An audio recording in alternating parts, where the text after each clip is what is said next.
দাঁড়াও, জিরে গুঁড়ো, হলুদ বাটা, লঙ্কার গুঁড়ো, দুধ পাউডার, আচ্ছা লবণ দিওনি,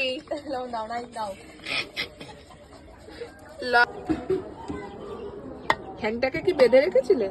এখন তেল, মুরগিটাকে যে গোটা মুরগিটাকে যে বয়েল করেছিল মানে মশলাতে, সেটা এখন ফ্রাই হবে।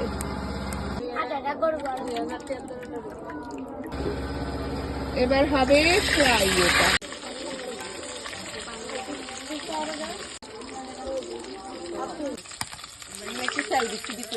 আচ্ছা দিয়ে দে। আচ্ছা আচ্ছা, ভিতরে ভালো করে হওয়ার জন্য একটু গরম তেল দিচ্ছি। হ্যাঁ তেল দে। তেজপাতা তেলে দিতে হয়, তেজপাতা ডাইরেক্ট দিচ্ছে ঝোলে। ঠিক আছে, যা তোদের যেরকম যেখানে যা রান্না হয়। আচ্ছা ওই পাতাগুলো এই যে দিয়ে দিয়েছে ঝোলে, দিয়েছিলিস? আচ্ছা পরে আবার একটু দিলাম। এই যে